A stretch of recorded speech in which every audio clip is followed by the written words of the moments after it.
요새 성공에 관한 동기부여와 자기계발에 대해서 좀 시끄럽더군요. 자기계발과 동기부여로 강의를 파는 사람들을 쓰레기 취급하거나 혹은 사기꾼으로 몰아가는 이들도 있던데, 창업 포르노니, 성공 포르노니 자극적인 용어까지 남발하면서 전체를 매도하는 것 같아서 그렇게 보기 좋지는 않았습니다. 그러거나 말거나 오늘은 성공에 관한 해묵은 주제인 성공을 결정짓는 핵심 요소에 대해서 이야기를 해보고자 합니다. 흔히 성공을 결정짓는 요소로는 흔히 운과 재능, 노력이 꼽히는데요. 어떤 것이 가장 중요하다고 생각을 하시나요?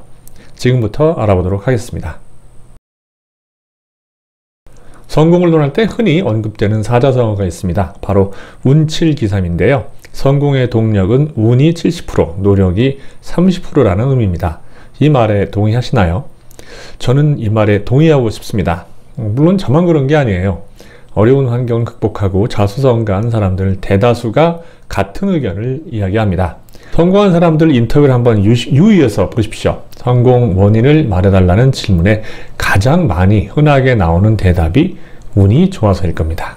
이 대답은 사실 연출자들이나 진행자들이 가장 싫어하는 답입니다.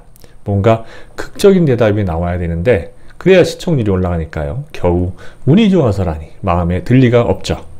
재미가 있든 말든 성공한 사람들은 이 대답에 저절로 고개를 끄덕입니다.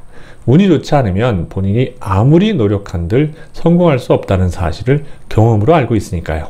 능력 있는 인터뷰어라면 여기서 멈추지 말고 한 발 더 나아가서 행운에 더해 약간의 노력이 있었다는 답변을 얻게 됩니다. 인터뷰의 결론은 결국 운칠기삼인 셈입니다. 성공 원인을 운으로 돌리는 데에는 다 이유가 있습니다. 몇십 년 혹은 몇백 년 주기로 찾아오는 거대한 운명을 개인이 극복할 수는 없거든요. 한번 예를 들어 볼까요? 요새 초등생들이 선망한다는 연예인은 스타가 되면 1년에 몇십억 혹은 몇백억을 버는 인기 직업이지만 불과 100년 전의 연예인은 지금과 하늘과 땅 차이의 직업이었습니다. 조선시대의 연예인은 전국을 돌아다니면서 공연을 펼치는 남사당 패거리였는데요. 이들은 사회에서 가장 천대받는 최하층민이었습니다. 공연하기 전에는 미리 허락을 받아야 했고 공연을 잘해도 기껏해야 밥이나 숙소 정도 제공받는 게 전부였습니다. 재수 없으면 몰매 맡길 수였죠. 당시 남사당 패들이 지금의 연예인보다 끼나 재능이 과연 부족했을까요? 같은 재능을 가지고 태어나지만 펼쳐볼 기회가 없었기에 평생 불행한 삶을 살 수밖에 없었던 겁니다. 그들이 만약 저승에서 이 사실을 안다면 얼마나 원통해할까요?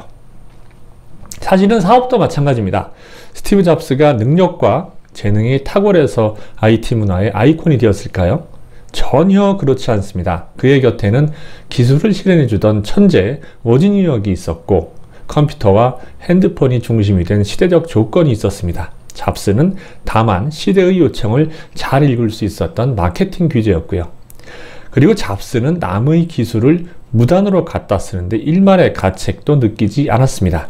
매킨토시의 GUI는 제록스 연구소가 이미 개발한 시스템이었는데 제록스 측 인사들이 멍청했고요. 또 저작권에 대한 개념이 지금처럼 확고하지 않았기에 망정이지 만일 오늘날과 같았다면 수억 달러의 배상금을 물거나 아예 애플 자체가 탄생하지 않았을 수도 있었습니다. 미국에서 IT 기업을 창립하고 IT 버블이 꺼지기 직전에 회사를 팔고 귀국한 국내의 1조 자산가도 자서전에서 내 성공은 행운 덕분이다. 회사를 팔고 나서 바로 IT 버블이 꺼졌다. 그때까지 회사를 운영하던 동료들은 파산하거나 헐값에 회사를 넘겼다고 밝히더군요.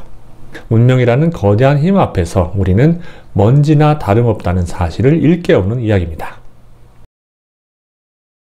성공을 논할 때 일부러라도 언급하지 않는 요소가 바로 재능입니다. 재능이 좋아서 성공했다면 사실 대중들의 관심을 끌기 어려우니까요. 그런데 재능도 운의 영역에 속합니다. 예체능 분야에서 부모가 물려준 유전자와 재능이 좋으면 절반은 먹고 들어가는 셈인데 부모 잘 만나는 건 역시 운의 영역이잖아요. 성공에 재능이 필요하다는 사례를 보여주는 분야는 바로 스포츠 분야입니다. 스피드, 지구력, 순발력, 근력, 유연성 등 신체 조건이 해당 조건에서 월등해야 말콤 글래드웰의 1만 시간의 법칙도 가능하거든요. 일부 자기계발이나 동기부여 강사들은 이런 팩트를 무시하고 무조건 어떤 분야를 막론하고 노력만 열심히 하면 된다는 식의 주장을 하는데, 죽어라 해도 안 되는 게 있다는 사실을 외면하면 나중에 몸과 정신만 괴롭고 피곤해집니다. NBA의 코비 브라이언트, 스테판 커리는 NBA 선수 출신 아버지의 유전자를 물려받아서 성공한 케이스고요. 국내 농구계에서는 허재의 아들 허웅과 허훈, 야구계에서는 이종범의 아들 이정훈이 아버지의 재능을 물려받아서 성공한 경우입니다.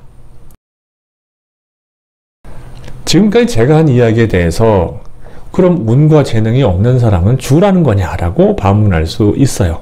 아닙니다. 우리 같은 사람들은 노력하면 됩니다.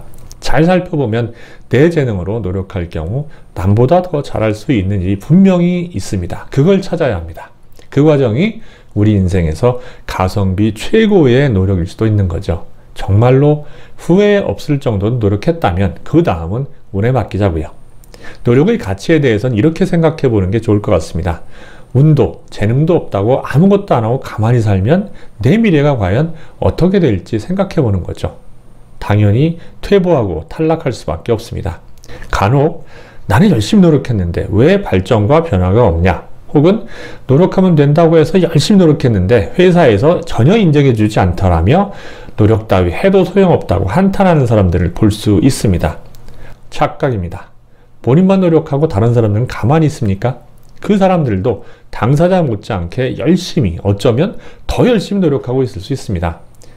내가 시속 80km로 운전하면서 야, 난 굉장히 빠르게 가고 있다라고 해도 상대방이 시속 200km로 운전을 하면 뒤처질 수밖에 없는 것과 마찬가지입니다.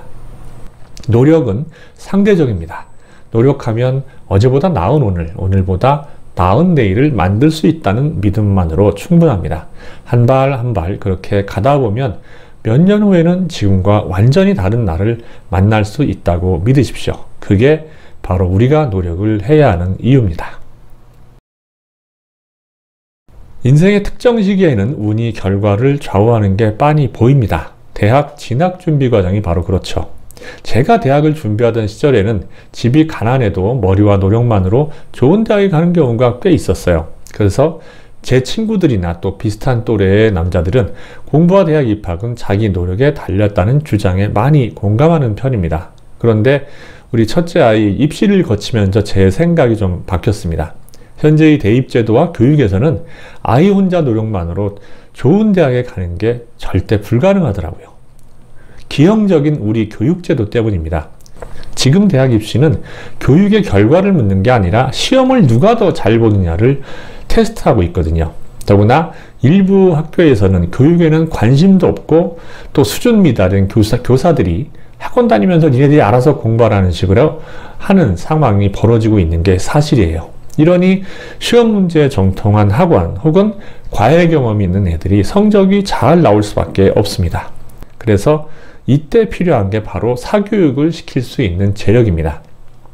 부모들이 어떻게 사교육을 시키느냐에 따라서 아이 성적이 많이 달라지더군요. 엄마들은 이 사실을 알기에 가게에 무리가 가는 걸 알면서도 자녀 교육에 적게는 수십만 원, 또 많게는 수백만 원 이상을 쓸 수밖에 없는 거고요. 첫째 아이보다 성적이 한참 뒤지던 친구가 중3 때 대치동으로 이사를 갔습니다. 아버지가 엄청난 행운이 따라서 수십억 부자가 됐는데 그때부터 계속 대치동 학원을 다니면서 공부를 하더라고요. 작년에 인서울대학에 붙었는데 만족하지 못하고 한 달에 500만 원 이상의 돈을 쏟아부으며 재수한 끝에 올해 원하는 대학에 갔다고 합니다. 부모의 지원 사격을 받지 못하는 아이는 입시에 절대적으로 불리하다는 게 부인할 수 없는 사실인 것 같아요. 하지만 제가 말하고자 하는 건 이게 아니고요. 정말 강조하고 싶은 건 여기가 끝이 아니라는 점입니다. 대학 입학 경쟁에서 뒤졌다고 해서 인생에서도 뒤진다고 볼 수는 없습니다. 실제로 제 동창들 중에는 저보다 학창 시절에 공부도 잘 못하고 학벌도 안 좋았던 친구들이 열심히 노력한 끝에 전문가가 되거나 혹은 사업을 해서 지금 저보다 훨씬 더 잘 사는 경우를 여럿 보았거든요. 한 번 졌다고 해서 포기하지 말고 계속 노력을 해야 하는 이유가 바로 이런 겁니다. 성공을 하기 위해서 운과 재능, 노력 중 어떤 요소가 가장 중요한 거에 대해서 제 생각을 지금까지 얘기해 봤는데 여러분 의견은 어떠신가요? 하지만 오늘 로또와 같은 일확천금으로만 간주하지 않으면 좋겠습니다. 실제로 운은 매우 다양한 모습으로 우리를 찾아오거든요. 잡스의 곁을 지키던 워즈니악이나 롤모델이 되는 선배처럼 능력 있는 파트너일 수도 있고 혹은 도약을 위한 새로운 기회로 나타날 수도 있습니다.